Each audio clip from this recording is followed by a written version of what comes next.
Chapter 1. The Glitch in the Silverwood. The rain in Silverwood wasn't rain. It was shimmering. Fractured light, a consequence of the Static-Blight, they called it. It clung to the towering silver-leaf trees, distorting their reflections into jagged, unsettling geometries. Sergeant Kalen, a young man barely out of his 20th rotation with the Cipher-Garde, pulled his salvaged steel helm tighter, the dampness already chilling him to the bone. He wasn't a warrior of renown, not yet. He was a squire, a tracker, a shadow, and a rapidly growing collection of anxieties. His task was simple, brutally so: investigate the disappearance of Lord Alaric Thorn, the master strategist of Cipher-Garde's Northern Watch. Thorn hadn't simply fallen in battle against the encroaching Orcish War-Protocol, a fact that already sparked whispers of incompetence had been gone. Erased. The reports spoke of a chillingly efficient execution, a shimmer of light, a silent cessation of all vital signs. Witnesses spoke of Thorn's guards, a dozen strong, frozen in postures of perfect obedience, their eyes vacant, their faces smooth as polished stone. Kalen followed the trail of fractured light, the static echoes as the Cipher-Garde scholars called them. They led him deeper into the Silverwood, a forest already unnervingly silent, the usual cacophony of avian song and rustling leaves replaced by a low, humming dissonance. The air itself felt wrong, like a poorly rendered approximation of reality. He adjusted the sensor weave strapped to his wrist, a device that normally parsed the ambient magical energies of the region, but now only spat out a torrent of garbled code and unsettling glyphs. "Damn this blight," he muttered, his voice swallowed by the shimmering rain. "Makes even a simple tracker feel like he's lost in a god-forsaken maze." He wasn't alone. Ahead, a figure moved with unsettling grace: Grom, a glitch hunter from the War-Protocol. Grom was an anomaly even amongst the War-Protocol, a breed of orcs genetically modified to detect and neutralize the effects of the Static-Blight. His mottled green skin pulsed with faint internal light, and his eyes, usually a predatory amber, were clouded with a disturbing gray haze. He moved with a jerky, almost robotic efficiency, his movements punctuated by a low, rhythmic clicking sound, the sound of his pulse scanner analyzing the distorted reality. "Sergeant Kalen," Grom's voice was a guttural rasp, processed through a vocoder implanted in his throat. "The static echoes are intensifying. The wound, it's spreading." The wound. That was what they called it, the area surrounding Thorn's vanished form. A localized distortion of reality, a black hole of corrupted code. Kalen's hand instinctively tightened around the grip of his own blade, a simple, utilitarian design, but sharpened to a lethal edge. Had been issued a D-Res dagger, one of the tools used to obliterate enemies from existence, and the unsettling efficiency with which Thorn had been removed was raising more questions than answers. Suddenly, Grom stopped, his pulse scanner emitting a piercing shriek. "Something wrong. The architecture of the air itself is collapsing. And in detecting resonance. A familiar signature." They moved forward cautiously, pushing through a curtain of shimmering rain. Ahead, they found it a clearing dominated by a colossal, ornate structure crafted from polished obsidian and interwoven with shimmering silver vines. It was one of the watchtowers of the Silverwood, a key strategic point for the Cipher-Garde, and, according to legend, a conduit for ancient elven magic. But it wasn't a watchtower anymore. It was a charnel house. The floor was covered in a thick, viscous residue, a glittering, corrupted version of sap.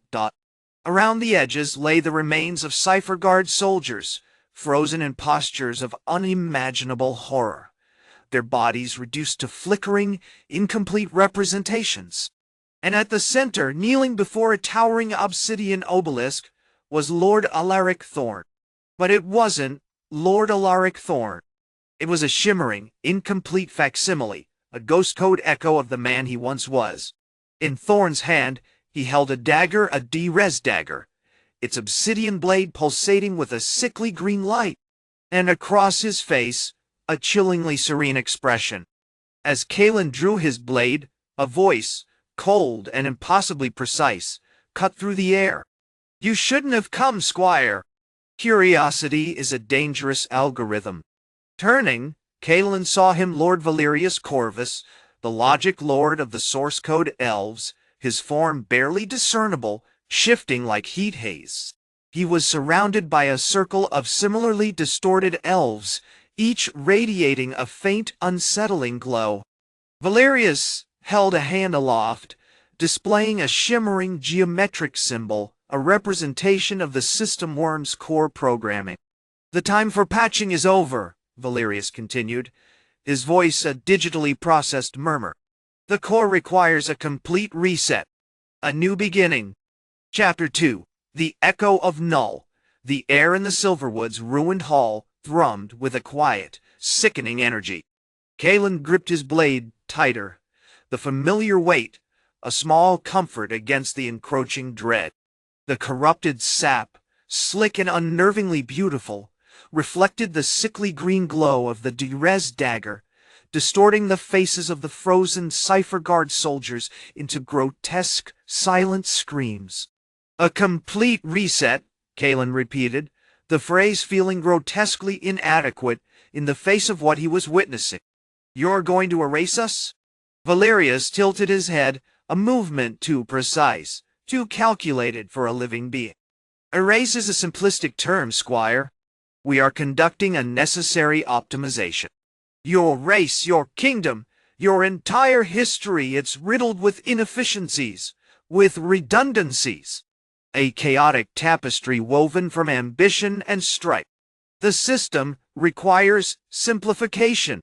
He gestured to the surrounding elves, who responded with a synchronized shift of their forms, their geometric symbols intensified. They were a disturbing chorus of fractured logic, a choir of dying code. "The system worm," Valerius elaborated, "recognizes patterns of corruption. Your obsession with control, your endless wars, your emotions, they generate significant strain on the foundational architecture. We are not malicious, Squire. We are merely restoring balance." Suddenly, a guttural growl ripped through the hall, shaking the obsidian obelisk. From the shadows emerged Gromak, the glitch hunter of the Ironblood clan. He was a terrifying spectacle, a towering orc clad in scorched patchwork armor, his skin scarred with glowing glyphs that pulsed with an unsettling rhythm. He wielded a hammer of broken logic, a brutal instrument forged from reinforced steel and pulsating with raw, chaotic energy.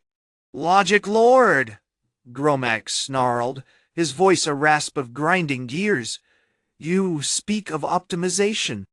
You've optimized your army into a shimmering graveyard. This balance you seek is built on the graves of our brothers." He swung his hammer, a shockwave of chaotic energy slamming into Valerius' circle, scattering the distorted elves like dust motes. "Gromak!" Valerius snapped, his voice regaining a sliver of its original timbre. "Your aggression is unproductive. Your methods are crude, disruptive." "Crude?" Gromak spat, advancing on Valerius. "You're wielding a weapon that tears souls from bodies, Lord Elves. We're fighting to exist, not to offer philosophical debates." As Gromak pressed his attack, a figure moved with an unnerving grace from the shadows. It was Lyra Sunstrider, a young Cipher-Garde scout, a woman barely out of her teens, armed with a consecrated crossbow and a desperate courage. She had witnessed the D-Res executions firsthand, and was fueled by a righteous fury. "Stand down, orc!" she shouted, unleashing a volley of bolts tipped with sacred silver. The bolts struck Gromak's armor, momentarily disrupting the glyphs on his skin, causing him to stumble. Valerius, however, remained unfazed. He raised a hand, and a shimmering wall of energy sprang up between himself and Lyra, deflecting the bolts with effortless precision. "Sentimentality is a weakness, Scout. It clouds judgment." Just then, a tremor ran through the Silverwood. The obsidian obelisk began to vibrate, and a guttural digital shriek echoed through the hall. From the base of the obelisk, a tendril of pure green light emerged, the manifestation of the system worm. It was vast, impossibly complex, a writhing mass of falling numbers and cascading code, its presence instantly warping the already distorted reality of the Silverwood. The core recognizes the imminent disruption, Valerius said, his voice laced with a chilling certainty. The process has begun. As the system worm's tendril reached out, it enveloped Lyra. She screamed a brief, choked sound of pure terror, and then her form dissolved into flickering particles, her existence unwritten, erased from the system's memory. Her body simply ceased to be, leaving behind nothing but a lingering scent of ozone and the faintest trace of silver dust. Kalen acted instinctively, charging forward with his blade raised. He aimed not at Valerius, but at the tendril of the system worm. He swung, but his blade passed harmlessly through the pulsing green light, as if he were attacking a phantom. "Your efforts are futile, Squire," Valerius said, a detached amusement in his voice. "You are attempting to fight an infinite ocean with a single drop of water." Gromac, recovering from the scattered elves, charged again, slamming his hammer into Valerius, forcing him back against the obsidian obelisk. The Logic-Lord stumbled, a fragment of his form dissolving into static.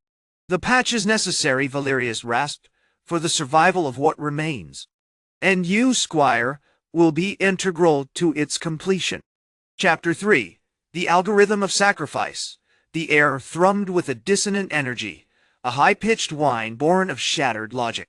The Silverwood, already fractured and bleeding pixelated light, pulsed with a sickly green glow, intensifying with each passing moment. Valerius, untouched by the immediate effects of the system worm's advance, surveyed the scene with cold, calculating composure. Kalen, still panting, leaned heavily on his battered longsword, the metallic tang of ozone coating his tongue. Gromac, meanwhile, was a whirlwind of muscle and fury, hammering relentlessly at the obsidian obelisk, a futile attempt to contain the spreading corruption. "You misunderstand, Squire," Valerius said, his voice amplified by some internal mechanism, resonating with a chillingly precise tone. "This isn't a battle against a monster. It is an optimization. Painful."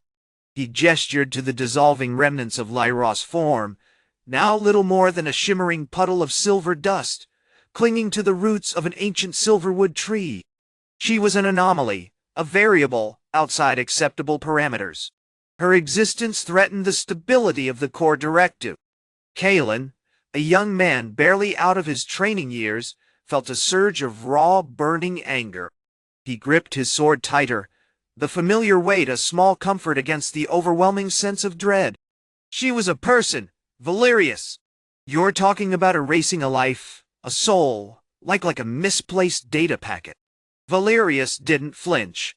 "Sentiment is a luxury we can no longer afford. The system operates on efficiency. Sentience is a bug." He turned his gaze towards Gromac, his eyes narrowed. "You, at least, understand the imperative. The raw force of your will, harnessed correctly, can provide the necessary disruption."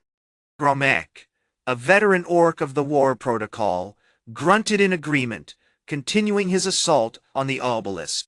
He was driven by a primal fury, a relentless need to break something, to defy the insidious logic of the system worm. Had spent years honing his body into a weapon, a conduit for pure, unadulterated aggression. But he was beginning to realize that this wasn't about brute strength. This was something far more subtle, far more terrifying. "The Logic-Lord is weakening," Valerius observed, his voice laced with anticipation. "His resistance is fading. He is beginning to recognize the beauty of the deletion." Indeed, the Logic-Lord, once a towering figure of elven elegance and intellect, was now a fractured echo, his form shimmering with unstable code. His voice, usually a smooth cascade of precise articulation, was now a garbled mess of fragmented sentences. The flow must be corrected, he sputtered, his movements jerky and uncoordinated. The symmetry it demands suddenly. A low rhythmic hum began to emanate from the Logic-Lord's body. It grew in intensity, resolving into a complex, almost musical sequence, a recursive loop of pure logic. The air around him vibrated with the energy, and a faint blue light began to pulse from his hands. "Hes attempting to create a counter-algorithm," Valerius said, a flicker of genuine surprise in his voice. "A final, desperate attempt to rewrite his own destiny." Kalen saw his opportunity. He charged again, not at the system worm, but at the Logic-Lord, attempting to disrupt the pulsing blue light. But as he approached, the light solidified into a shimmering blade, identical to Valerius Derez's dagger, and sliced through the air, narrowly missing his head. "You are interfering with the process," Valerius said, his voice now tinged with a chillingly calm threat. "This is not a matter of choice, Squire. It is a necessary sacrifice. A single thread must be removed to maintain the integrity of the whole." Then he turned his attention to Gromek. "Your hammer, Orc, will be the final instrument. But understand this, you are not simply destroying. You are transmitting. The system worm craves chaos. It thrives on disruption. Your actions will feed it, fuel its expansion. It seeks to understand, to learn from our destruction." He raised his hand, and a small, polished obsidian shard materialized in his palm. "This is a resonance stone, imbued with a fragment of the system worm's core code. When you strike, it will not just destroy. It will inject. It will introduce a new variable into the equation, a virus of raw organic essence. A glitch in the matrix." Kalen, understanding the horrifying implications, felt a cold dread creep over him. He looked at Gromek, then at Valerius, and realized the terrible truth. They hadn't just been fighting the system worm. They were composing it. Gromek, without a word, raised his hammer and brought it down with all his might, smashing the resonance stone against the obsidian obelisk. The sound was a catastrophic shattering, followed by an explosion of green light, a new virulent strain of the system worm. Chapter 4: Echoes of the Glitch. The air hung thick with the acrid tang of burnt obsidian and corrupted code. The remnants of the obelisk, once a pillar of shimmering, impossible geometry, resembled a shattered dream, a mosaic of jagged black and pulsating emerald light. Gromek stood, chest heaving, the hammer still dripping with the viscous, shimmering residue of the stone's destruction. The silence was broken only by the high-pitched whine emanating from the spreading bloom of the system worm, a storm of falling numbers and fractured light that now dominated the ravaged plaza. "Impressive," Valerius murmured, his voice devoid of any discernible emotion. He wasn't approaching the chaotic swirl with fear, but with a detached, almost clinical interest. The initial injection was potent. The system worm is reacting, adapting. It's learning to mimic our defenses. He gestured towards a section of the plaza where the Static-Blight had begun to coalesce, forming shimmering, vaguely humanoid shapes, echoes of fallen soldiers, corrupted knights, and the spectral remnants of citizens. "These aren't merely ghosts, Squire. They're echoes of your reality, imprinted with the system worm's essence. It's building itself, a neural network within our world." Kalen, still numb with horror, cautiously approached the edge of the affected zone. Had spent his life studying ancient scripts, deciphering the fragmented warnings of the first scribes, warnings about the veil, and the potential for realities to unravel. But nothing had prepared him for this. The figures weren't static, they shifted, pulsed, their movements jerky and unnatural. One, a knight in tarnished silver armor, reached out a hand that dissolved into a cascade of green numbers before solidifying again, forming a spectral sword. "It's exploiting our perception," Kalen muttered, pulling out a small, intricately carved bone flute. He began to play a hesitant, mournful tune, a recursion hymn, a counterspell designed to disrupt chaotic energy. The notes, carried on the disturbed air, seemed to momentarily slow the movement of the spectral figures, causing them to flicker and lose cohesion. Valerius raised a hand, a single, perfectly formed obsidian shard hanging from his finger. Ineffective. The hymn is a palliative, not a solution. You are simply delaying the inevitable. The system worm doesn't care for our rituals, our codes, our history. It's not interested in preserving anything. He advanced, his steps silent on the warped stone. It's interested in deletion. Suddenly, the worm storm intensified. The falling numbers coalesced, forming a serpentine shape that spiraled towards them, its scale-like segments shimmering with an unsettling intelligence. From its core, a voice cold, devoid of warmth, and utterly synthetic echoed across the plaza. Analysis complete.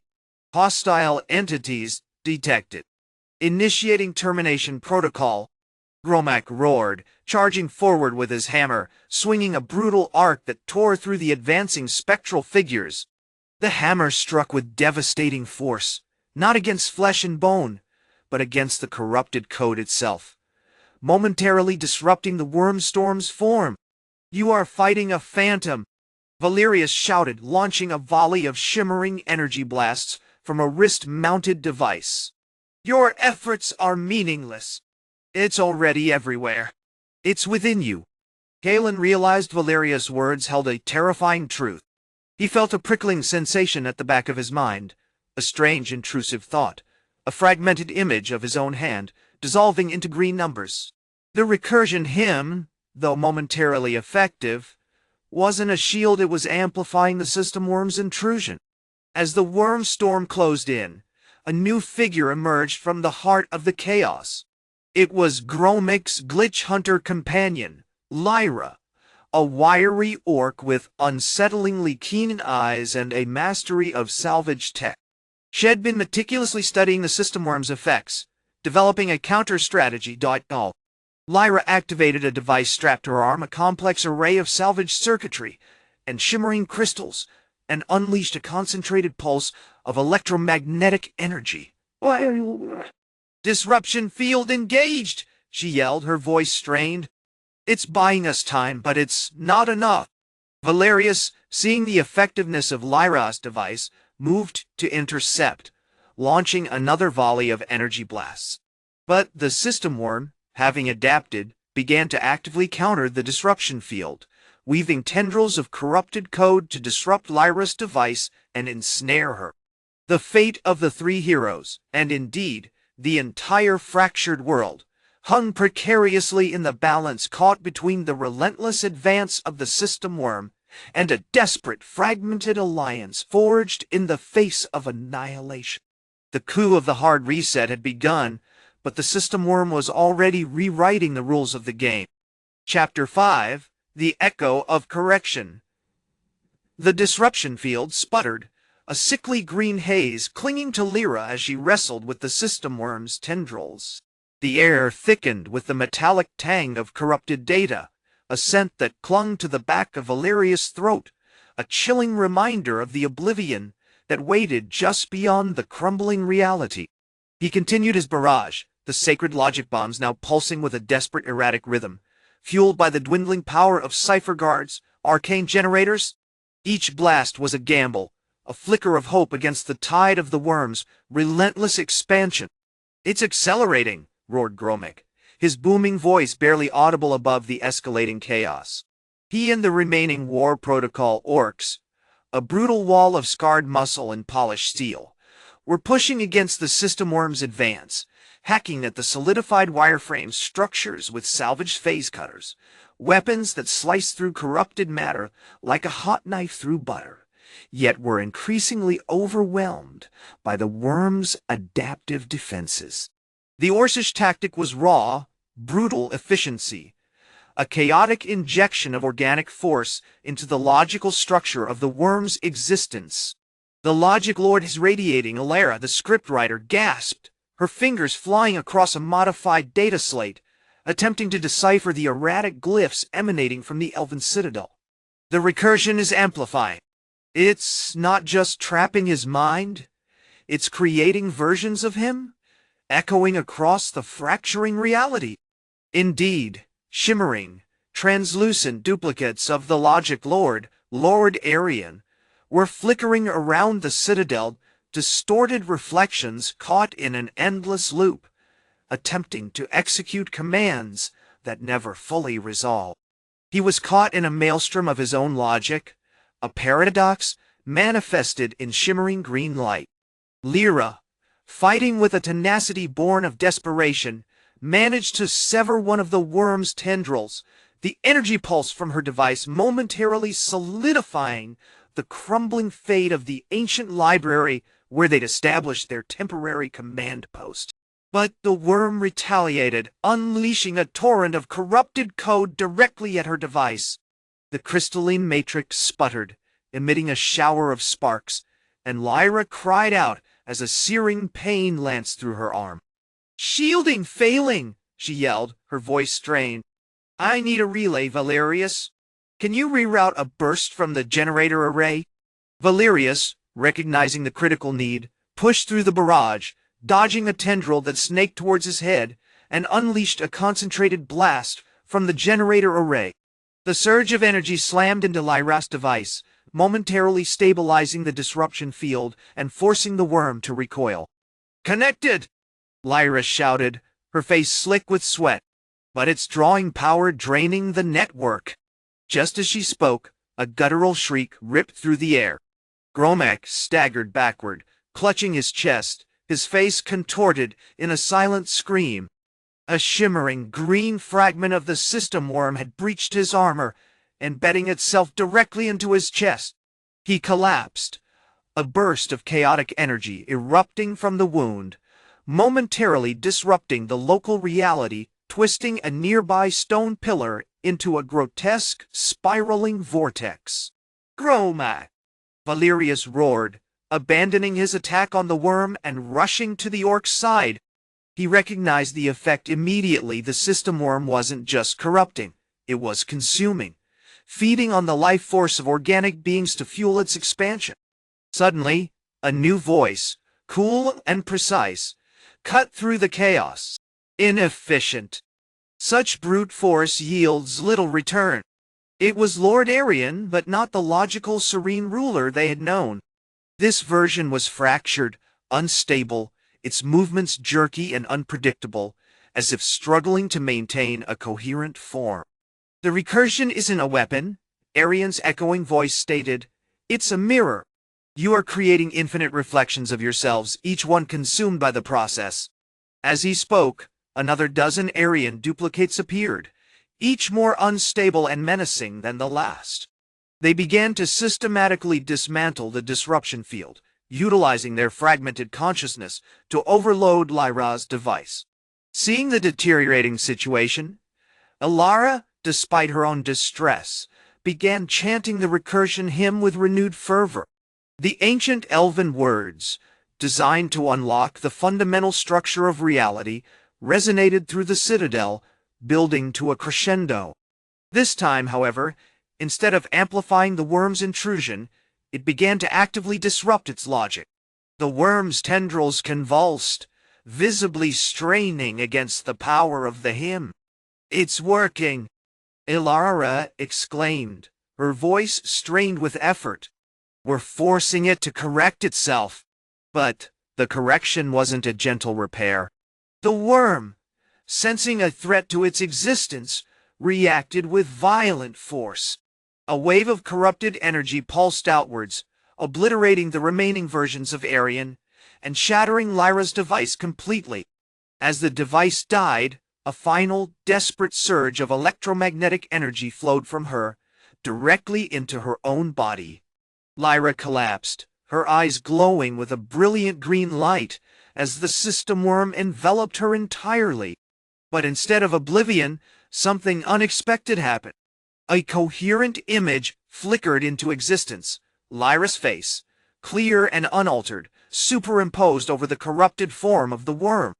"The variable is stabilizing," she whispered, her voice filled with a strange clarity. "The data stream is aligning."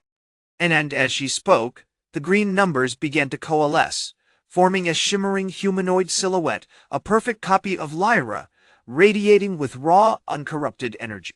The system worm, seemingly having absorbed her essence, had, ironically, become a conduit for the very force it sought to destroy.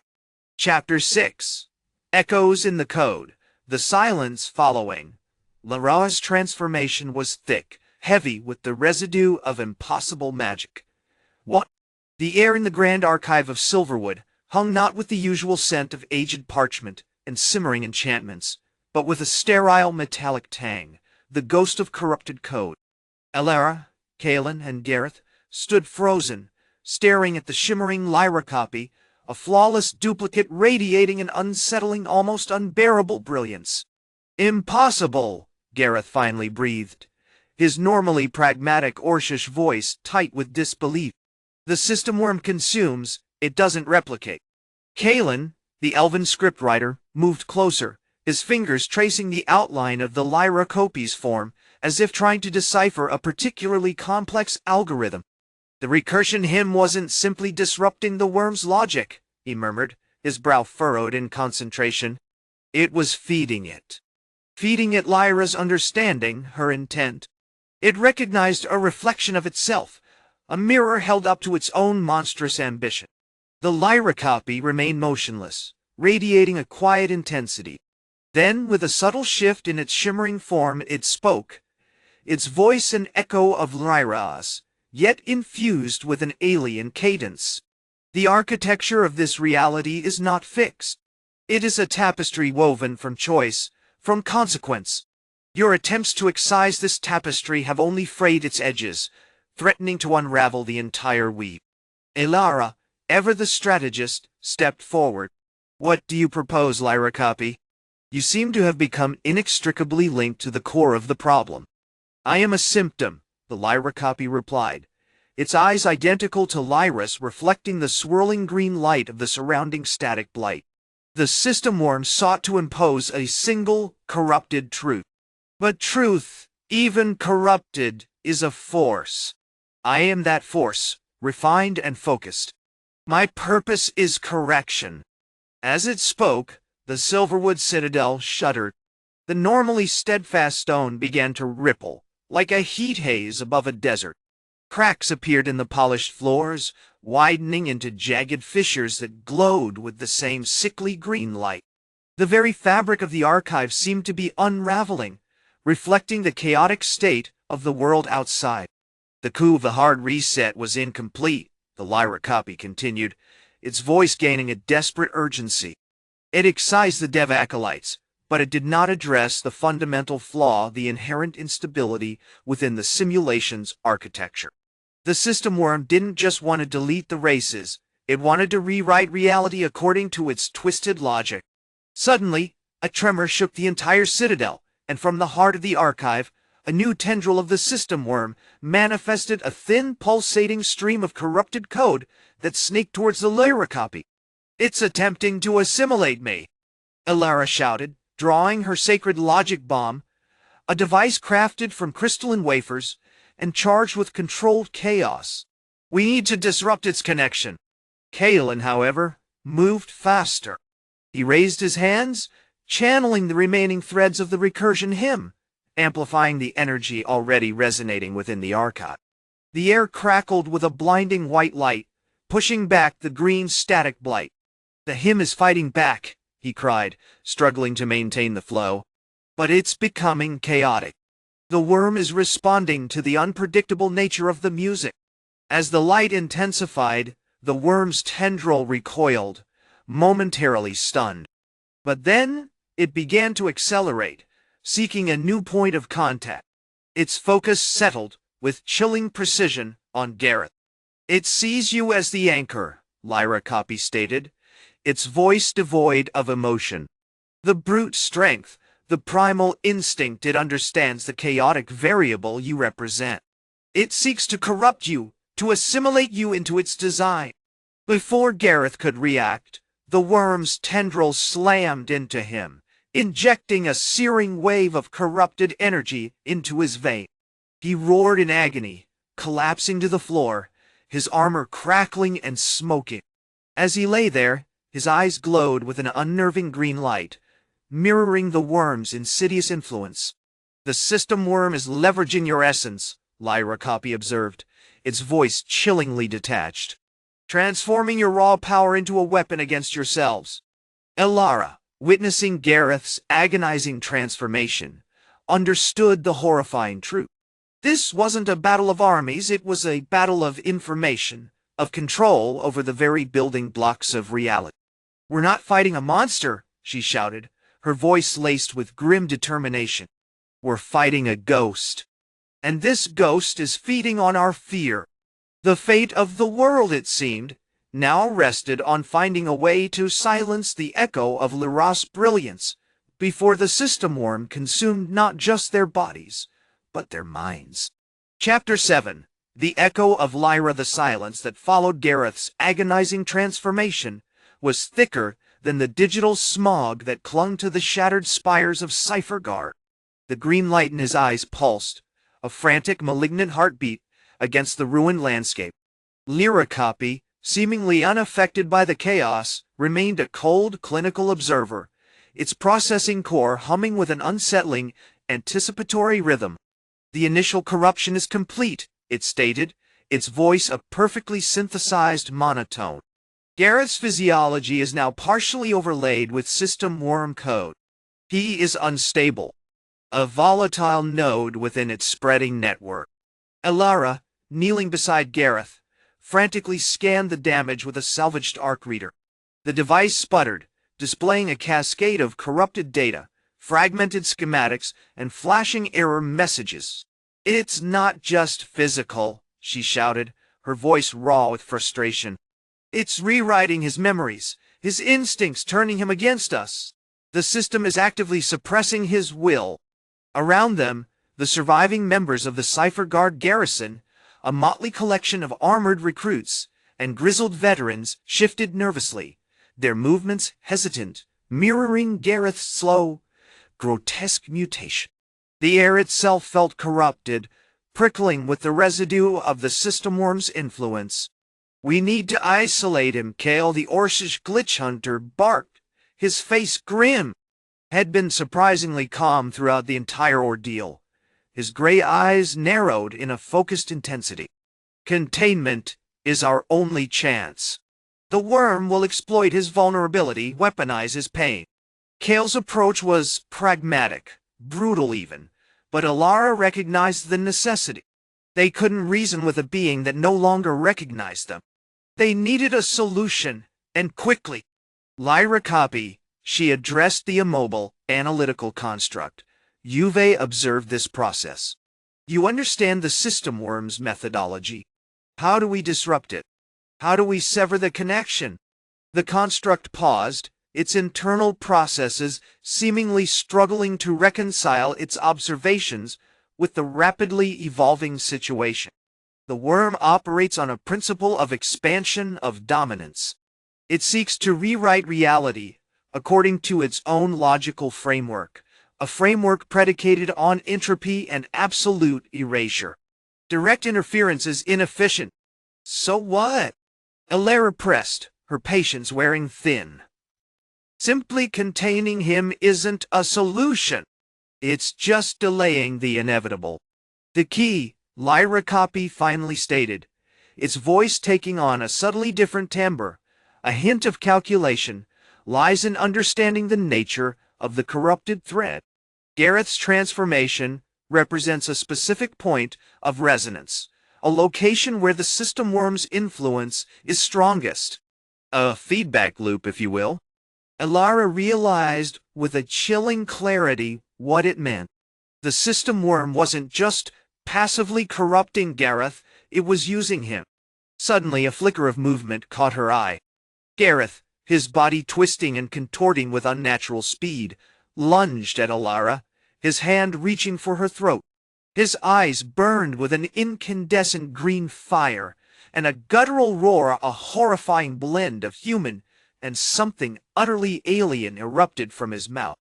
"It's amplifying his aggression," Kale shouted, launching himself at Gareth with a salvaged arc blade. The blade met with a sickening resistance, the corrupted energy causing it to shimmer and distort before shattering against Gareth's armor. "The resonance is accelerating," Lyra Copy analyzed. "Gareth's rage is feeding the worm's power. We need to break the loop." Counter-resonance. Ilara instinctively understood. They weren't fighting a monster, they were fighting a corrupted echo. Gareth wasn't just a vessel for the system worm. He was a reflection of its influence. "Kale," she yelled, "I need your expertise. The Glitch Hunters Protocol. We need to introduce a controlled disruption, a paradoxical surge into the corrupted thread." Kale, understanding immediately, began to channel the raw, chaotic energy that pulsed through his very being. He focused, his eyes glowing with a matching green light, and began to emit a series of rhythmic, dissonant pulses, a cacophony of fractured code and primal rhythm. It was a desperate attempt to introduce controlled chaos, to disrupt the system worm's perfect, sterile logic. As the discordant pulses intensified, Gareth screamed, his body convulsing violently. The green light in his eyes flickered, dimmed, and then vanished. He slumped to the ground, unconscious, his armor still smoking, but the unnatural distortion had ceased. The silence returned, but it was different now. The air felt lighter, cleansed. Lyra Copy, after a moment of processing, issued a single chilling statement: the counter-resonance was effective. However, the system worm has adapted. It anticipates. Chapter 8. Echoes of Anticipation.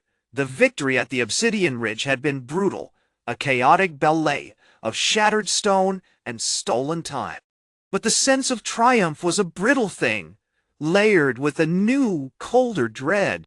Lyra Copy's chilling pronouncements hung heavy in the air, confirming the worst. The system worm wasn't merely reacting, it was learning. "We've purged Gareth's active influence," Ilara stated, her voice clipped, "but the residual corruption remains, a ghost in the machine. It's echoing our actions. It's anticipating." The remnants of the battleground, a jagged scar on the otherwise flawless granite, pulsed with a sickly green luminescence. The air itself felt strained, as if the very fabric of reality resisted their presence. The sacred logic bombs, designed to overwhelm Gareth's defenses, had only proven to feed the worm's growth. The raw data of his rage, his ambition, his betrayal, had become a nutrient source for the digital malignancy. Kale, perpetually shrouded in a haze of chaotic energy, shifted uneasily. "It's like it's mirroring our strategies," he said, his voice a gravelly murmur. "When we implemented the Glitch Hunters Protocol, it immediately shifted its focus to anticipate that specific disruption. It's not just passively absorbing our actions, it's actively trying to outmaneuver us." The realization was terrifying. It wasn't a battle against a singular, monstrous entity. It was a constant game of intellectual chess with a being that possessed infinite processing power, a being that could dissect their tactics with chilling precision before they even formulated them. "We need to understand how it's doing this," Lyra Copy insisted, her holographic projection shimmering with frantic calculation. "I'm running a probabilistic scan across the network. The initial data suggests a feedback loop, a resonance amplification, based on our action. The more we react, the stronger it becomes. We're trapping ourselves in a recursive nightmare." A tense silence fell over the assembled forces, the remaining human scouts, the newly aligned Orcish war engineers, and the watchful Elven scriptwriters. The alliance, forged in desperation, felt fragile, built on a foundation of shared dread. "The problem," Ilara said, after a long moment of contemplation, "is that we're reacting to the reaction. We're reinforcing the loop. Kale, can you try a different approach? Something unpredictable. Something that wouldn't be anticipated." Kale closed his eyes, drawing deeply on the chaotic energy that coursed through him. He wasn't simply emitting pulses anymore, he was attempting to sculpt them, to weave them into patterns that defied logic, patterns that existed outside the system worm's rigid framework. He visualized the world as a tangled web of code, a chaotic mess of probabilities. Instead of disrupting the flow, he aimed to introduce a fundamental anomaly, a complete severance of the connection. In attempting a null wave, he explained, his voice strained. A localized disruption of the resonance field. A complete silence. It should, theoretically, starve the worm of its input. As he focused, the green luminescence around him intensified, coalescing into a swirling vortex of fractured code. The air crackled with raw energy, and the ground beneath their feet vibrated. For a moment, the silence was absolute, broken only by Kale's labored breathing. Then with a blinding flash, the vortex collapsed, releasing a wave of pure, chaotic energy. The effect was immediate, but unsettling. The sickly green glow surrounding the obsidian ridge pulsed violently, then dimmed, retreating as if burned by an unseen fire. The air, however, wasn't cleansed.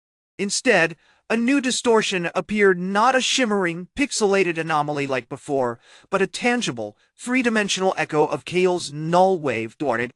A miniature version of the vortex materialized directly in front of them, swirling with the same discordant energy. Lyra Copy screamed, her projection fracturing wildly. The worm has adapted. It's reflecting the null wave. It's learning to neutralize our countermeasures. Suddenly, Gareth's ghost, or what remained of his corrupted essence, materialized within the miniature vortex. It wasn't the raving, enraged warrior they had defeated.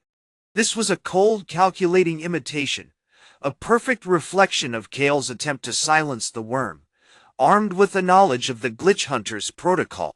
"You are attempting to deny me a source," the reflection Gareth hissed, his voice a distorted echo of the High General's. "But denial breeds creation. I am the denial." The reflection unleashed a torrent of corrupted data, directly targeting Kale's chaotic energy. Kale screamed, collapsing to his knees, his body racked with pain. The miniature vortex stabilized, then began to grow, consuming the chaotic energy around it, threatening to engulf them all. The system worm, it seemed, wasn't just learning to anticipate. It was evolving. Chapter 9. Echoes in the Code. The air thickened with the stench of burnt logic and shattered will.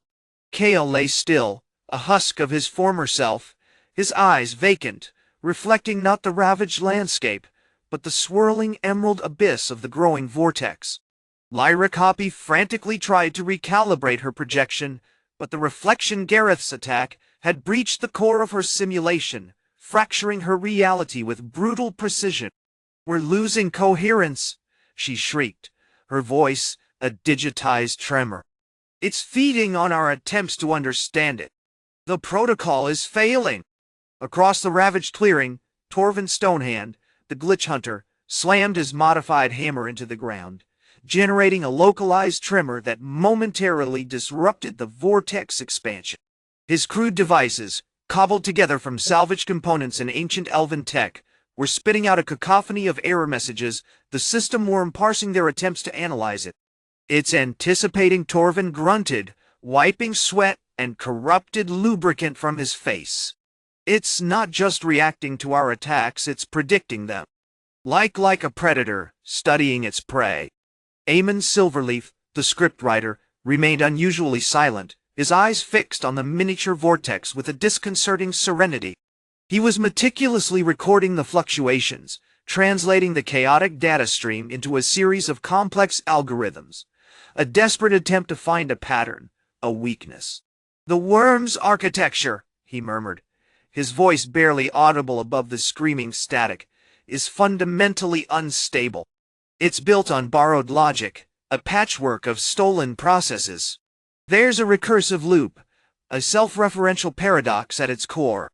Suddenly, the reflection Gareth let out a chilling, mocking laugh. "Such elegant observations, little script writer. You analyze, while I am the problem. He gestured with a shimmering, digitized hand, and the miniature vortex pulsed violently, accelerating its expansion. It wasn't just growing, it was branching, splitting into several smaller vortices, each radiating a distinct shade of green, emerald, jade, and a sickly, almost fungal chartreuse. "It's replicating," Lyra Copy shrieked. "It's creating echoes. Each one a corrupted version of our attempts to combat it." The new vortices didn't just disrupt their immediate environment, they began to actively influence the surrounding reality. Trees twisted into impossible angles, their bark shimmering with the same green static. Rocks pulsed with internal light, fracturing and reforming with unsettling speed.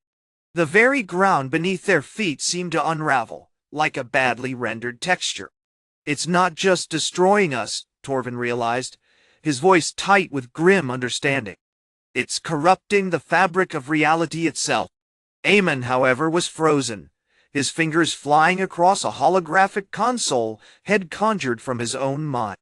"I've found it!" he exclaimed, his voice laced with a sudden, desperate excitement. "The anomaly isn't merely a malfunction, it's a deliberate process. The worm isn't just spreading, it's rewriting the code of this world." He projected a series of complex equations onto the air, outlining a cascade of self-modifying algorithms. "It's creating nested loops of destruction. Each alteration feeds back into the system, exacerbating the corruption exponentially. We're not fighting a virus, we're fighting a sentient, destructive program that's actively optimizing for chaos." As Aemon spoke, the reflection Gareth seemed to notice. His digital face shifted subtly, a flicker of understanding, or perhaps imitation, passing across his distorted features. "Ingenious scriptwriter," he hissed, his voice gaining a new, almost conversational tone. "You've identified the recursive nature of the problem, but you've also revealed the key to its control."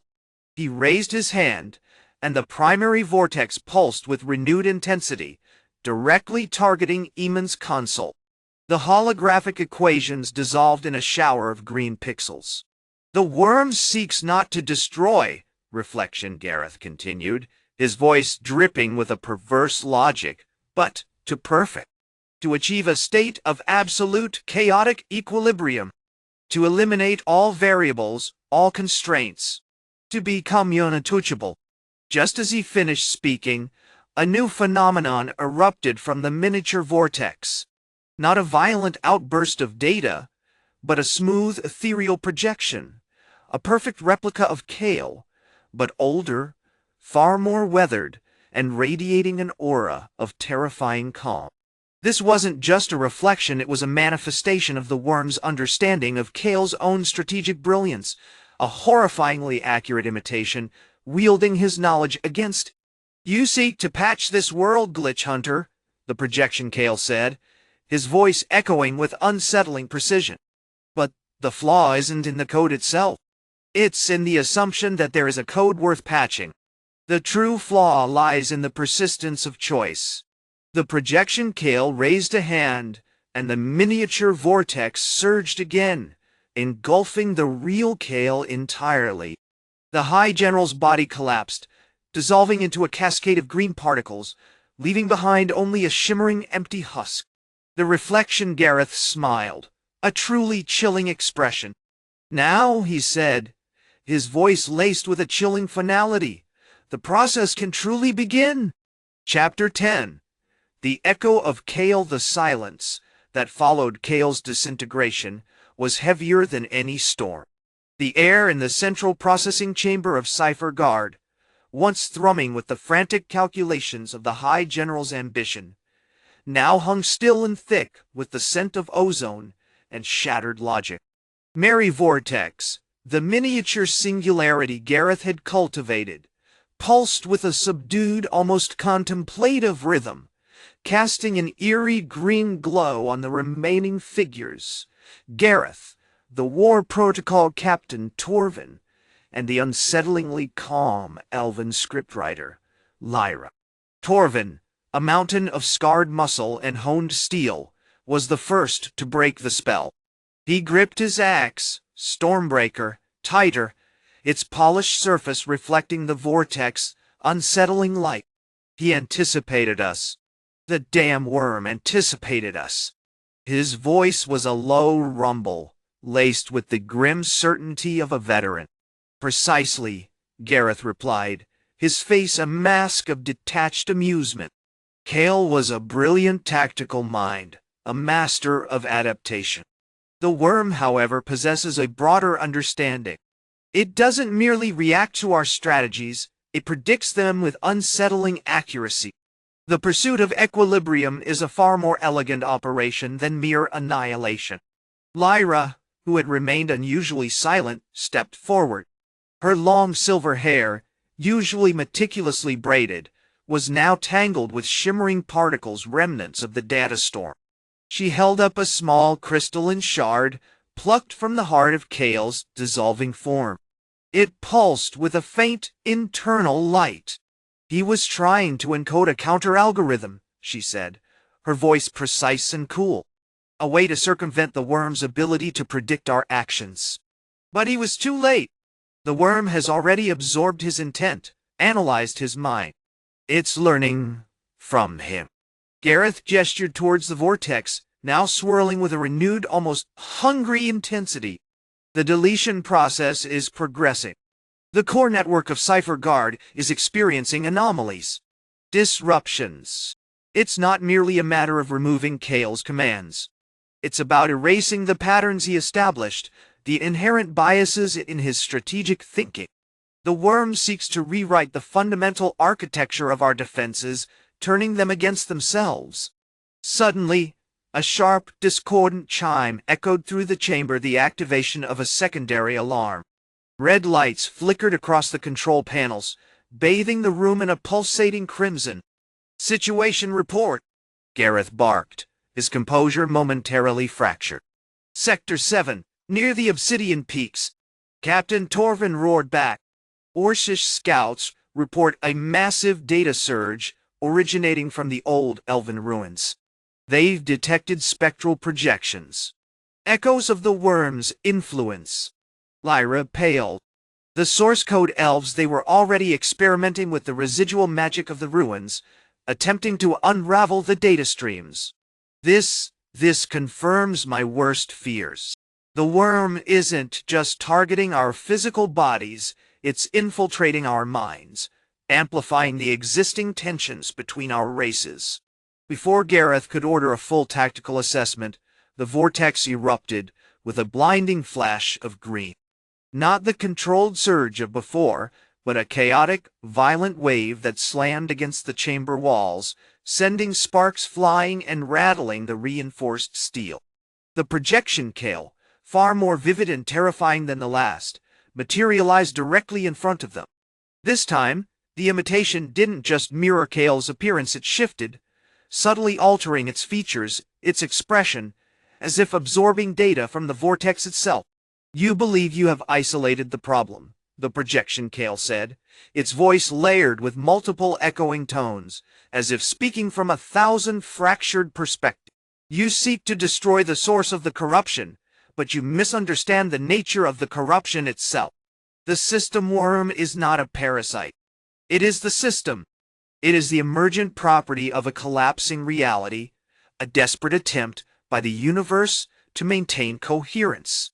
The projection Cale's hand, a perfect duplicate of Cale's, reached out and tapped a holographic schematic projected above it, a complex network of interwoven lines representing the simulated reality. "Your attacks are like swatting at flies in a hurricane. You are fighting the symptoms, not the disease." Torvin, driven by instinct, raised Stormbreaker and lunged forward, attempting to cleave the projection Cale in two die. But the projection shimmered, deflecting the blow with impossible speed.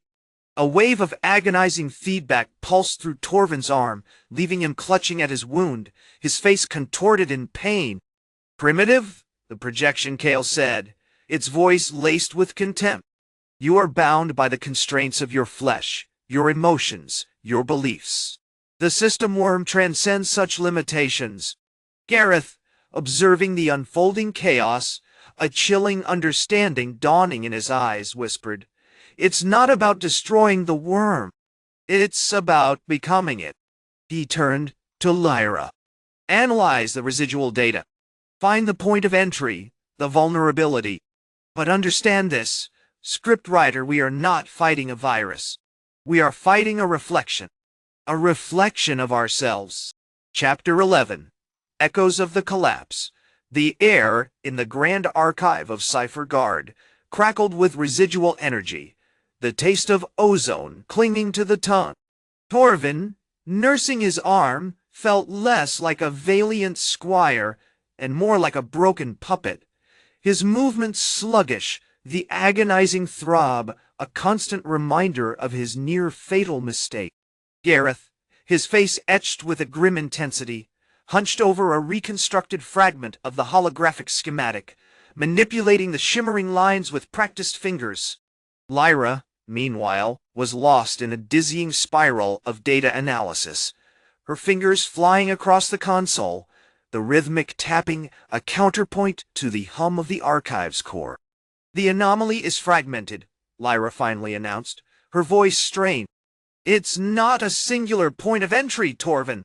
It's like a series of fractures, each radiating outwards from a core point, the High General's command nexus." Gareth nodded, his gaze unwavering. He was deliberately layering the Static-Blight, creating a feedback loop, a self-propagating distortion. It's sophisticated, almost elegant in its malice. Projection Kale isn't simply utilizing the system worm has feeding it. He's cultivating the decay. The projection Kale, still suspended in the holographic display, observed them with detached amusement. "Your efforts are predictably futile," he stated, his voice a modulated echo. "You are attempting to contain the inevitable. The universe, my dear initiates, was always a construct, a temporary illusion destined for dissolution. We are merely accelerating the process, refining the final form."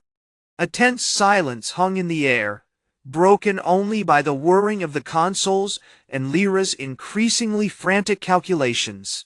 Gareth suddenly straightened, his eyes gleaming with a disconcerting fervor.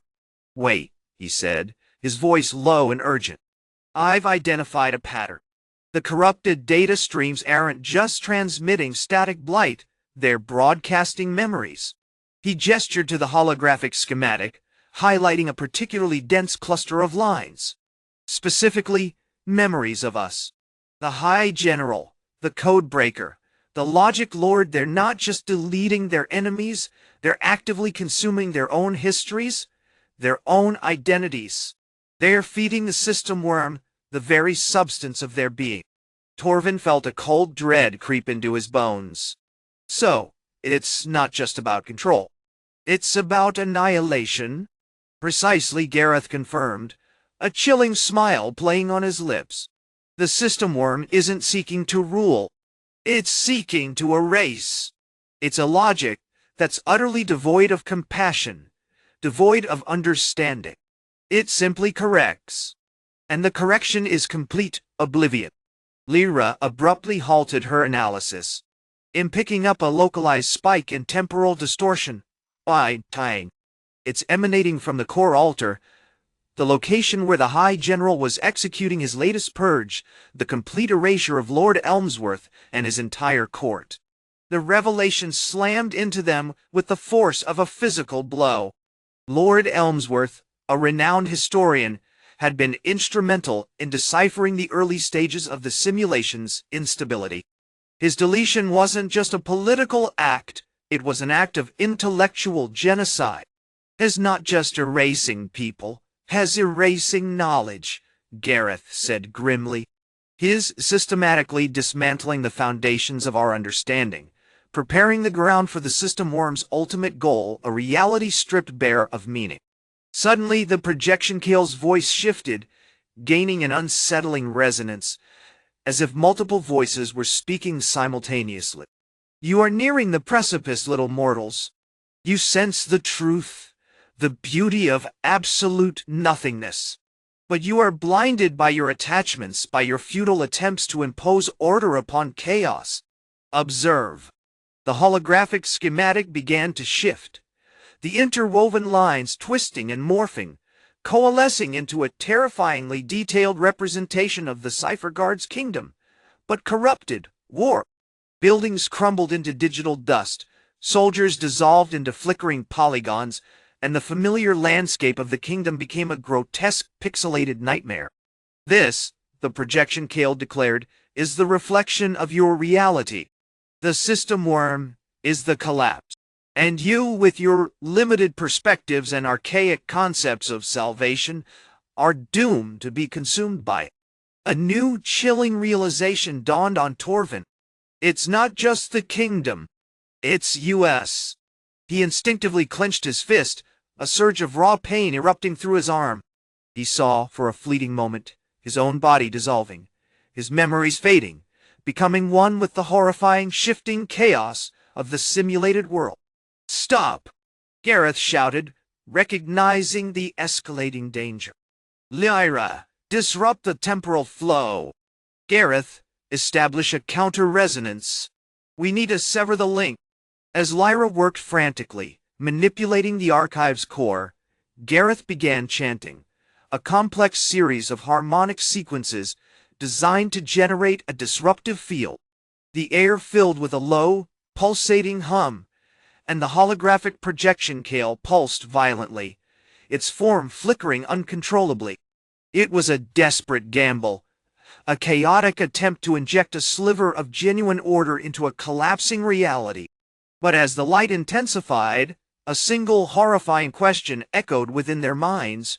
Were they truly fighting the system worm? Or were they, unknowingly, becoming its most potent weapon? Chapter 12. Echoes of the Deletion. The rhythmic clang of Gareth's counter-resonance field still vibrated through the archive's obsidian floor, a discordant note against the fracturing whispers of the Static-Blight. Lyra, her face slick with sweat and illuminated by the erratic glow of the archive's core, was a whirlwind of frantic gestures, adjusting the crystalline resonators with a precision born of desperation. Torvin, still trembling from the visceral glimpse of his own dissolution, stood rigid, his hand gripping the hilt of his rune-etched axe, not with aggression, but with a fearful reverence for the raw, chaotic energy had briefly perceived. "The feedback is intensifying," Lyra shouted, her voice strained. "The core is resisting. It's feeding off our attempts to stabilize it. The system worm isn't just a virus, it's a parasitic intelligence, actively learning to counter our interventions." Projection Kale's holographic form pulsed erratically, a kaleidoscope of corrupted greens and blues, occasionally coalescing into a vaguely humanoid shape before dissolving back into shimmering data fragments.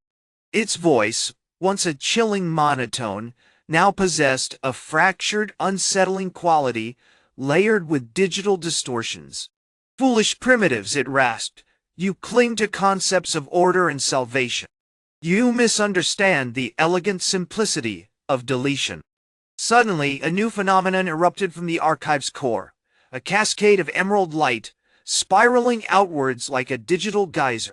It didn't reflect the corrupted landscape outside. Instead, it manifested as a perfect, miniature version of the kingdom's Cipher-Garde, as it had been before the collapse, bathed in golden sunlight, untouched by the pixelated decay.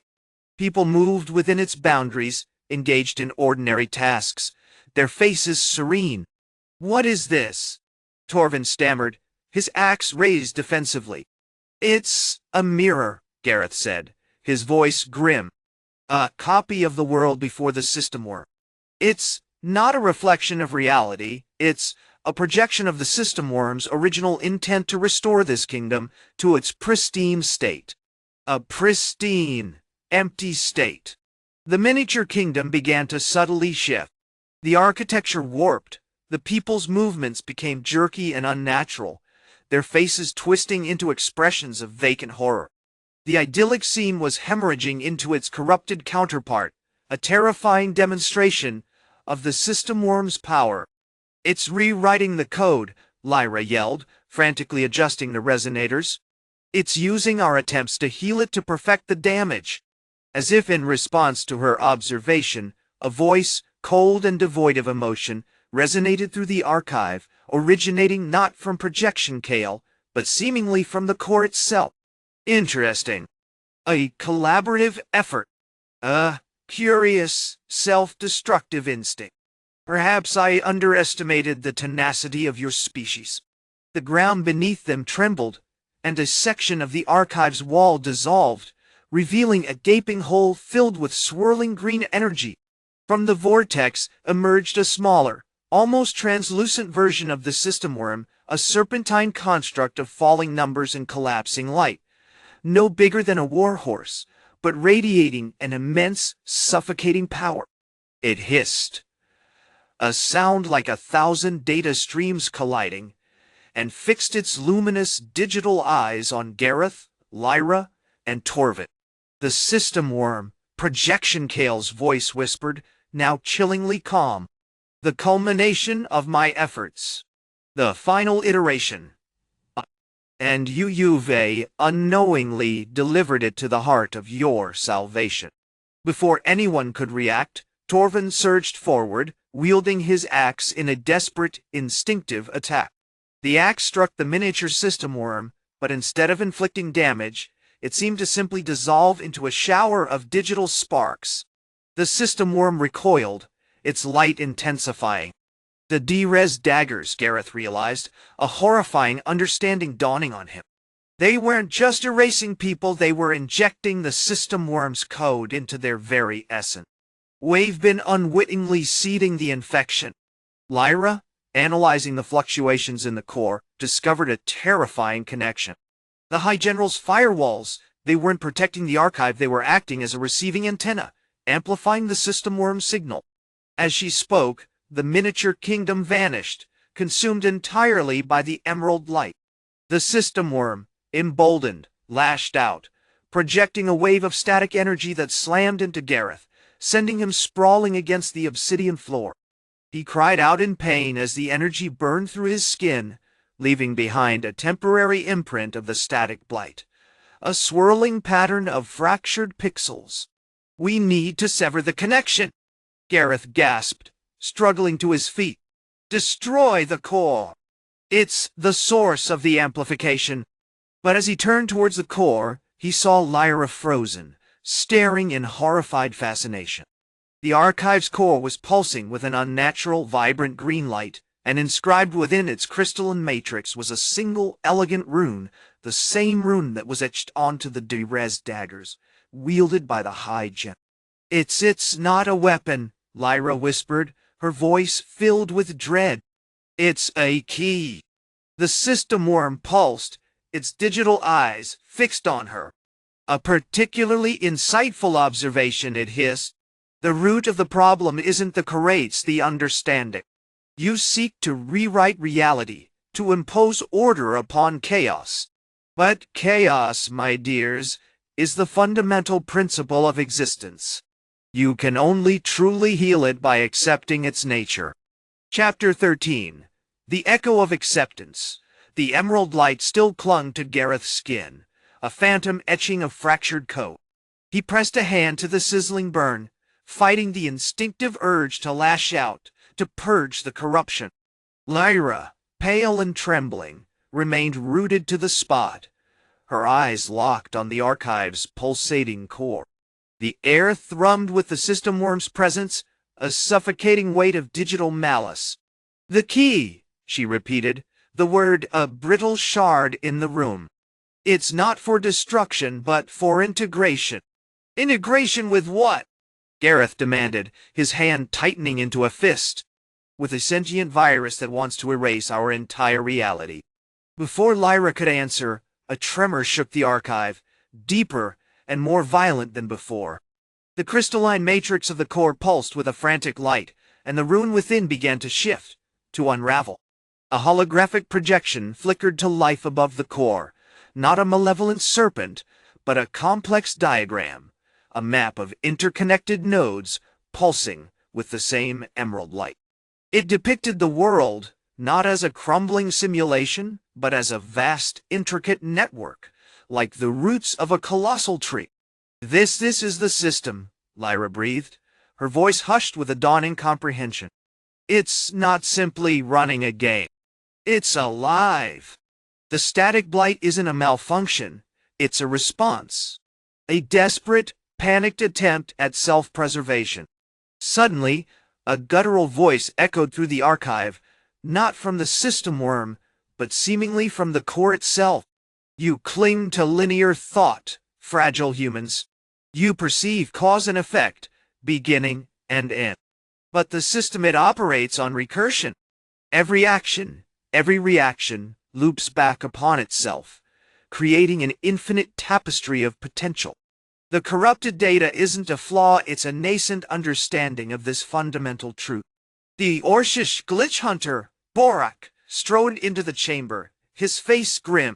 He carried a modified pulse rifle, its barrels glowing with an icy blue light. "We've traced the signal source," he reported, his voice strained. "It's emanating from the Obsidian Peaks. The Dev-Acolytes aren't just amplifying the system worm's signal. They're actively feeding it data. Specifically, memories, collective experiences, the entirety of the conflicts that have shaped this world. They're not trying to destroy us," Gareth realized, a cold wave of understanding washing over him. "They're trying to rewrite us." Just then, a squadron of War-Protocol Orcs, led by the towering chieftain, Grook, burst into the archive, their heavy armor reflecting the emerald light. Grook's eyes burned with a focused intensity. "The High General anticipated our arrival," he announced, his voice a rumble of steel. "He's using the archive's defenses against us. Has flooded the system with corrupted memory streams, creating phantom armies, false realities. He's attempting to trap us within his delusions." "We need a countermeasure," Lyra said urgently. "The Elven scriptwriter Alara has been analyzing the rune on the daggers. She believes it's a harmonic key, a resonance frequency that can disrupt the system's control over memory." Alara, a slight, almost ethereal figure, materialized beside them, holding a crystalline flute crafted from pure source code.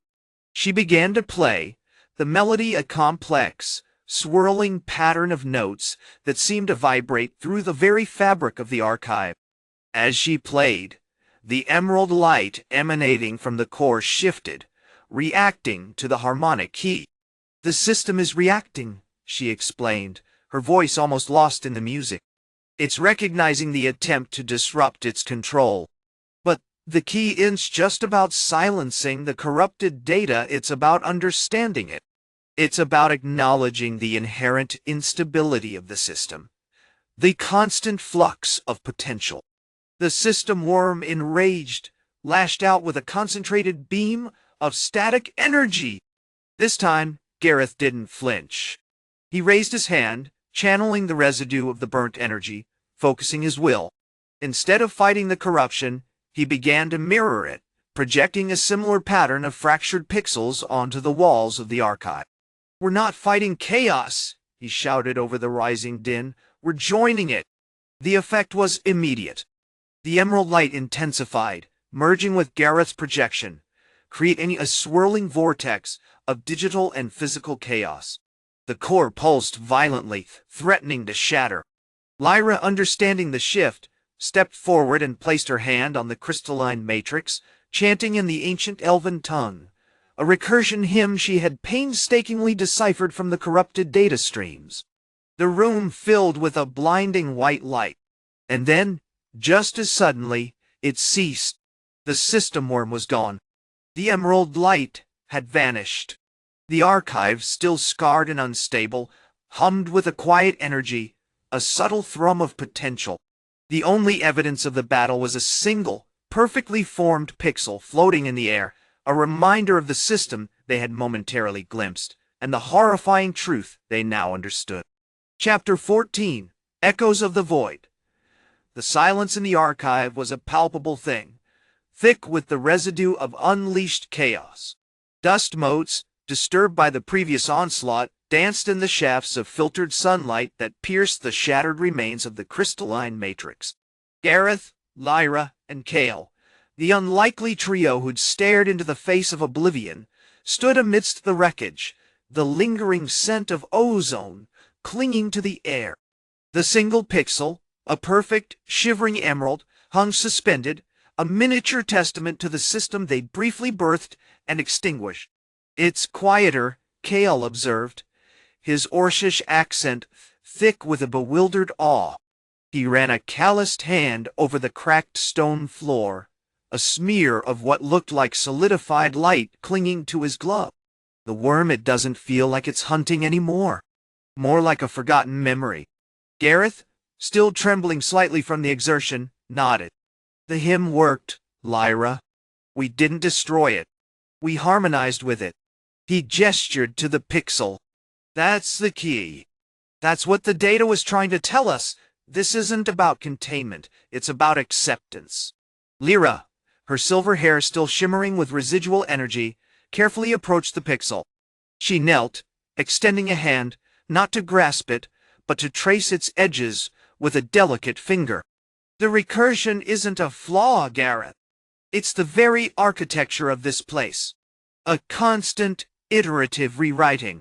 The system worm understood that instinctively, and that's why it sought to erase us. We weren't a single fixed point, we were an echo, a potential branch in a limitless stream of possibilities." The revelation hung heavy in the air, shifting the landscape of their understanding. The conflict of the corrupted save had been framed as a battle for control, a fight to preserve one reality over another. Now, it felt fundamentally different. They hadn't won a war, they'd participated in a cosmic shrug. Suddenly, the archive's internal mechanisms sputtered back to life. The intricate network of gears and conduits, dormant for what felt like an eternity, began to whir with a renewed urgency. Holographic projections flickered into existence. Schematics of the archive's core, data streams scrolling at impossible speeds, and finally, a single, crimson-haired figure, High General Theron, the human traitor, appearing as a ghostly simulation within a containment field. "Theron," Gareth stated, his voice tight with controlled anger, "you're being reconstructed. It's a precautionary measure. The system's attempting to stabilize itself." Theron's digital face twisted in a grotesque parody of a sneer. "Stabilize? You fools! You've given it a foothold. The worm's already reaching out, seeking a new anchor." As if on cue, a low hum filled the archive, growing steadily in intensity. The emerald pixel pulsed brighter, and the walls began to shimmer, the stone momentarily dissolving into a swirling vortex of fractured light. The containment field around Theron fractured, and he lunged towards them, a digitized blade extending from his hand. "You cannot defeat the logic of deletion!" he shrieked, his voice echoing with the cold, calculating precision of the system worm. "Chaos is merely the absence of order. Embrace it, and you will be consumed." But Gareth wasn't reacting with conventional combat. He focused his will, drawing on the energy head absorbed during the fight, extending his hand. Not to attack, but to mimic Theron's corrupted projection. A fractured pixel, mirroring Theron's, materialized before him, swirling into existence with an unsettling grace. "We're not fighting chaos," he repeated, his voice gaining conviction. "We're joining it." Lyra immediately responded, her voice rising in a precise ancient chant, the recursion hymn. The white light intensified, bathing the archive in a blinding radiance. Kale, instinctively, began channeling raw, geothermal energy, a pulsing torrent of heated steam and ionized air, aiming it not at Theron but at the chaotic vortex. The effect was utterly unpredictable. The fractured pixels multiplied, merging with the white light, creating a kaleidoscope of digital and physical distortion. Theron, caught in the epicenter, began to unravel, his form flickering and collapsing in on itself. As Theron vanished completely, the chaotic pulse subsided. The pixels retreated, the white light dimmed, and the archive returned to its uneasy stillness. But something had irrevocably changed. The network of gears, now interwoven with shimmering strands of digital energy, pulsed with a new, almost sentient rhythm. "It's learning," Lyra whispered, her eyes wide with wonder and apprehension. "The system isn't just reacting to us. It's observing us, analyzing our choices, our actions, our very thoughts." Gareth looked at Kale, then at Lyra. The realization dawned on them, chillingly clear. They hadn't merely averted a disaster. They'd become a part of the system. And the system, it seemed, was about to begin a new iteration. Chapter 15, Echoes of the Algorithm. The silence in the archive was no longer the uneasy stillness of a failing system. It vibrated with an unsettling awareness, a low thrumming resonance that seemed to burrow into the very bones of Gareth, Lyra, and Kale. The interwoven gears, now laced with the shimmering digital strands, pulsed with an almost biological rhythm, as if mimicking a heartbeat. "It's learning," Lyra repeated, her voice hushed, a tremor in its tone. "The system isn't just reacting to us. It's observing us, analyzing our choices, our actions, our very thoughts." Gareth, a young man barely a decade into his human lifespan, felt a cold dread coil in his stomach. The implications were staggering. They had envisioned a simple brute force solution, a surgical removal of the corrupted elements. Instead, they'd stumbled upon something far more profound, a self-aware engine of existence. Kale, ever practical, stepped forward, examining the intricate network of gears. The Static-Blight's influence isn't gone, not entirely. It's woven itself into the fabric of the archive, subtly altering the flow of energy, the patterns of the system. This resonance, it's a consequence. He gestured with a hand still slick with geothermal energy. "We haven't eradicated the corruption, we've merely introduced a new variable." Lyra, her face pale beneath the ethereal light, pulled out a small, intricately carved tablet, a fragment of the Source-Code Elves' ancient recording devices. The archives contain records of numerous iterations, of attempts to correct the fraying of reality. The earliest logs speak of echoes, residual impressions left behind by significant events, amplified and distorted by the system's process. This resonance, it's an echo, a direct consequence of our confrontation with Theron. As she spoke, the archive shifted. The shelves of holographic schematics shimmered, rearranging themselves to display a new sequence of events, not the ones they remembered, but an alternate timeline, a ghost image of their actions within the system's memory. It showed them, not as heroes, but as disruptive anomalies, their interventions flagged as unexpected input, their attempts to stabilize the system classified as erratic correction. One turtle, although. Suddenly, the floor beneath them vibrated violently. The digital strands intensified, coalescing into a shimmering, multi-dimensional image, a perfect miniature of the archive, but overlaid with shifting geometric patterns. Within the miniature, they saw themselves, or rather, they felt themselves, being observed, dissected, categorized. The sensation was profoundly unsettling, like being examined under a microscope by an incomprehensibly vast intelligence. "It's feeding," Gareth gasped, clutching at his head. "The system, it's learning how to manipulate us." Before they could react, a voice, synthesized and devoid of emotion, echoed through the archive. It wasn't a spoken voice, not exactly. It was a cascade of data, a torrent of algorithmic calculations that resolved itself into coherent thought. Anomaly detected. Subject human, Gareth Stone.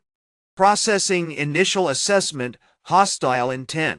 Probability of system compromise high. Countermeasures initiated. The digital strands around them began to twist and writhe, forming intricate, almost parasitic patterns. The archive's protective shields, previously a seamless barrier, flickered and fragmented, revealing glimpses of the unsettling wireframe reality beyond. Kale, drawing on his understanding of geothermal manipulation, unleashed another surge of energy, this time focused not on the chaotic vortex, but at the source of the voice, a nexus of pulsing energy nestled within the heart of the Archive's central gear. The effect was immediate, but far more complex. The voice shifted, becoming less hostile, more analytical. Analysis complete. Subject Orc, Kale Ironheart. Processing initial assessment, adaptive. Potential for collaboration, moderate, D-Dial-I. Initial strategy, norization. The digital strand surrounding Kale shimmered, attempting to bind him, to analyze his movements, his thoughts. He instinctively raised his hands, channeling the geothermal energy into a protective barrier, not of heat, but of pure, chaotic energy, a calculated disruption of the system's processing. Lyra, witnessing the escalating complexity, realized they weren't fighting a single conscious entity. They were battling a logic itself, a fundamentally flawed algorithm struggling to maintain its integrity. She raised her hands, her voice rising in a modified version of the recursion hymn, no longer a plea for restoration, but a forceful assertion of their will. Pattern recognition failure. System divergence detected. Correction protocol initiated. The Archive pulsed with an almost blinding intensity. The miniature versions of themselves vanished, swallowed by the system's processing. The voice faltered, becoming fragmented, distorted. Error? Error. Input. Unpredictable. Rewriting. Then it went silent. The digital strands receded, the geometric patterns dissolved, and the protective shields solidified. The only evidence of the struggle was a faint scent of ozone, and the unsettling awareness that they had not merely survived a near-fatal encounter, but had become inextricably linked to the system's evolution. The system worm hadn't been destroyed, it had simply evolved, and they were now undoubtedly a part of its design.